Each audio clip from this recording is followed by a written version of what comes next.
Hello বন্ধুরা, এটাকে চলে এসেছি নামখানা মাছের বাজারে। এগুলো কী মাছ জানো? শঙ্কর মাছ।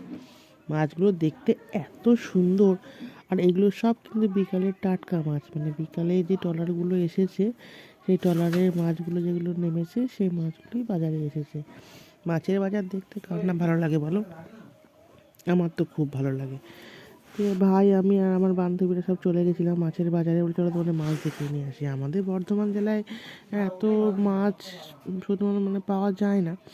যদিও বা যায়, সে 3-4 দিন ধরে বরফ দিয়ে নিয়ে যাওয়া হয়।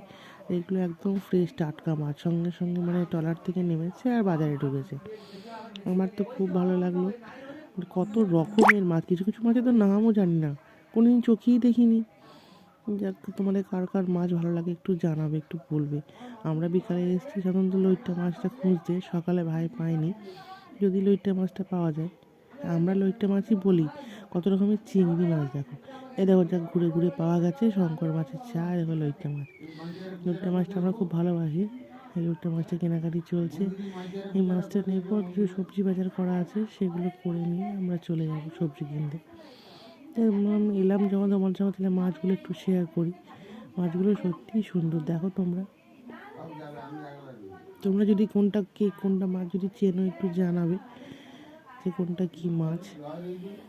কিছু কিছু মাছ দেখতে সত্যিই সুন্দর লাগছে, প্রচুর মাছ, কত রকমের। আমার খুব ভালো লাগলো গো। দেখ, মাছ টাছ কেনাকাটি হয়ে গেছে, চলো একটু সবজি কিনে নিই। সবজি কিনে এবার বাড়ির দিকে যাব। রাতের বেলায় সবজি মার্কেটটাও খুব সুন্দর, এখানে প্রচুর পরিমাণে সবজির চাষ হয়।